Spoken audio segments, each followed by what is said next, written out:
Quick before this video starts, I just opened a second channel for reactions and extra content over there, so make sure you guys go ahead and subscribe. And let's go ahead and jump into today's video. Slam a little Yachty before we begin today. I'm going to be showing you guys my vinyl collection. Now, I am kind of taking this idea from It's Aaron Speaking. He's done this on his channel and like unboxed and kind of reviewed albums, you know, through his vinyl collection. So taking some inspiration from him today as I started my very own vinyl collection recently this summer. And one of my most popular videos is a CD collection video down here at the bottom. Maybe you guys are going to like the vinyl stuff as well. These are pretty much in order of how I got them, but the first one had to pick this up. This is pretty much my favorite album of all time, A Death Race for Love, Juice WRLD. Had to pick this up. This art is beautiful. It's supposed to be like death metal. The whole concept of the album was awesome. You could tell Juice was just expanding on his sound after his first album. My favorite songs, you know, nowadays I gotta be bumping Fast. Has gotta be one of my favorite songs probably ever. That song just hits. Hear Me Calling. I love Big. That's very controversial. Robbery, Flaws and Sins, Feeling. There's a lot of crazy runs on this project. A few of like the more rap songs too, with like Out My Way and Bee's Knees is one of the best songs of all time as well with the beat switch. You got On God with Young Thug. There's only a couple features on this project. They all did so well. So yeah, I enjoy every track. A couple people think there's like filler on this project, which low key there is maybe a couple tracks that are filler, but to me I just love Juice so much and this project so much. I just love every song and every beat on this project. I think Juice took it up a notch with his production as well for this album. Next after that, I just picked these first couple up at record stores, but I had to get Kids from Mac Miller. Just an all-time mixtape. Artwork and everything just, you know, fits perfectly for the whole vibe of the album, you know, being in high school and, you know, just graduated in high school and stuff like that. And so this really connects with me now, you know, now that I'm like out of high school. It definitely sounds like a throwback. Like when you listen to this, it definitely sounds 10 years old, you know, it's from that era. This is my favorite Mac Miller project. I'm gonna be honest, I haven't listened to his whole discography. I've pretty much only, you know, listened to a few projects here and there, but yeah, Kids has always been my favorite and been a very special one. This project to me just always sounds so good when you're with friends or at a party or just with a group of people. That's when this project sounds best. But the intro is amazing. Outside is classic. Nike's on My Feet. Some of the production on this project is just iconic as well, because, you know, we've seen other rappers, you know, rap over these beats before and do their own versions, and I really like some of the just hits like Knock Knock. Like everyone knows these anthems. The Spins is another one. Like everyone knows these songs. They hit every time. Very special mixtape, you know, project. Will go down in history. Definitely need to listen to more Mac Miller, but yeah, you get faded, listen to this, dude. You're having a good night, man. Another essential album that I had to pick up was the very own Carter 3. Sorry, my light's in the way. This is my favorite Wayne album. Wayne's one of my favorite rappers of all time. Inside looks very dope. You know, obviously this came out in like 2008, so, you know, I didn't really listen to it when it released. I only listened to it in recent years, but Wayne is just arguably the greatest rapper of all time and like one of the most skilled and influential individuals we have in hip-hop. And, you know, I've seen him live as well earlier this year. Back in April, he was in my city had an amazing show, amazing set list. But this to me is just like another masterpiece, essential like hip-hop album. The track list is so stacked too. Like this is one of my favorite starts to an album ever. To have Three-Peat, Mr. Carter, A Millie, Got Money, Comfortable. That is one of the craziest starts to an album ever, I think. Very simple design. I like how it says Lil actually with his picture behind it. But again, like the iconic, you know, baby cover. It's simple, but it's the Carter series. I mean, 3 is my favorite in the Carter series. I hope we get Carter 6. He announced it a year ago and we haven't got anything since. But if Wayne is gonna drop one more classic for us, it better be the Carter 6. I love doing these videos because, you know, they're just different than usual. You know, the usual music I get to talk about, but like I really fuck with Miley Cyrus. Like this low key is like my childhood crush. Like I loved Hannah Montana and that type of shit. I will openly admit that. I don't care. Very like girly type, you know, project and everything. To me, her music's pretty special. Like her album this year was solid. This is my personal favorite from her. She's had iconic songs over the years. You could tell she was very like focused and had some things to say. Like it was a very important album, I think, like lyrically. Lots of good stories, you know, things to connect with this project. project. It's 11 tracks. It's just perfect. It's all solo. I fuck with her voice, you know, personally, how she does sing so well with a little bit of a country accent. My music taste can get a little all over the place because we're going to flip it to the complete opposite of that. Shout out Lollapalooza 2021. Playboi Carti, Whole Lot of Red on vinyl. Ew, this shit is gross. This is one of the greatest albums of all time. Fun fact, I was a person who, I didn't say it online, I just enjoyed my Christmas, but when this dropped, I really couldn't even finish this project, so it's amazing that I'm sitting here saying, you know, Carti is, you know, in his prime. Huge fan of Carti, you know, just spent $300 on his tickets for next month.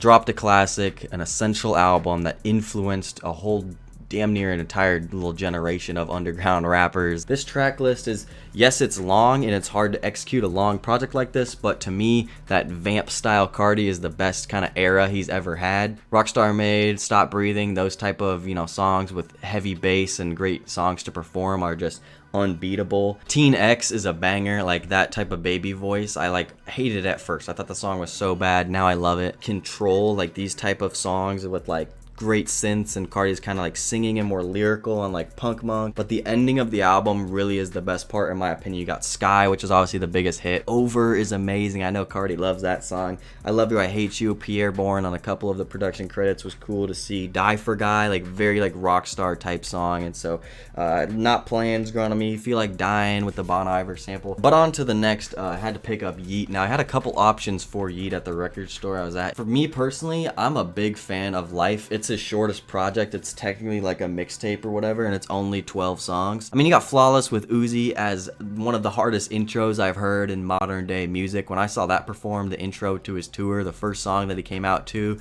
changed my life. The Benny X production was just insane. This is when I really started learning who Benny X was and when he really started blowing up. I feel like, you know, blowing up with Yeet on, you know, What It Feels Like, Out the Way. The Rage songs were cool, like Up Off X and Crank were crazy. Talk was like a big hit on there, which was so catchy. Yeet just has an insane run on this project. There's a few like low-key songs on the back end as well. And this kind of like soundscape with Benny X and this type of production he's gone for in this whole like Life series he's been on has been really cool in my opinion. Afterlife was a more of an expansion on this after, you know, when we got that project earlier this year, and then I'm gonna have to drop a video on it, but he's gonna be dropping another album, Lifestyle, I believe. He's been expanding on this sound and these songs, and it's a whole different, you know, side of Yeet than when he blew up, you know, in 2021. Next after that, we're gonna get to some albums that dropped this year. Probably my album of the year. Lil Yachty switched it up on Let's Start Here. This one opens as well. It's kind of like a very trippy cover. I love this green text he uses as well, and it's on the track list, which is inside the sleeve. Sorry I'm not showing like the discs and everything. I actually haven't played any of these. This was a cover that I didn't necessarily even like at first, just because it was like AI generated, and I have my own theories of what this cover means, but if a cover makes you think like that and you have to come up with theories, then it low-key is good, and I think the vibe of the music does kind of fit this, I guess. But what Yachty did on this project was insane, like just from the get-go. A 6-minute opening track, sounds like the Halo theme song with the Black Seminole, is arguably the best song this year. The instrumental on that is insane. I would have never expected Yachty to come out with an anthem like that. To me, the back half of the album, where he does that singing voice on Say Something, which was just so beautiful, and there's a few other ones like Pretty he did the singing voice again on, which I thought was so cool. This album really is an add-on to the run that he's been on since Poland blew up last year, and he's been dropping other hit singles, and you know, I made a whole video on Yachty and the crazy run he's had. It's locked in at a top 3 project this year in my opinion. It's one that, because of the transitions, it sounds like one big song, which really is a plus for it. From Should I Be to The Alchemist is insane. Like, these are some of the best songs this year. They're so uplifting and happy at times, but Yachty also brings it in on Failure and the interlude and just talks to you one-on-one, and just, it's very like focused at some points and lyrical, and Yachty's voice over these, you know, psychedelic you know, rock type, you know, production is just so cool in my opinion. So this album's experience, again, bro, if you get geeked and you just play this for an hour, you're having a good night. It's absolutely insane.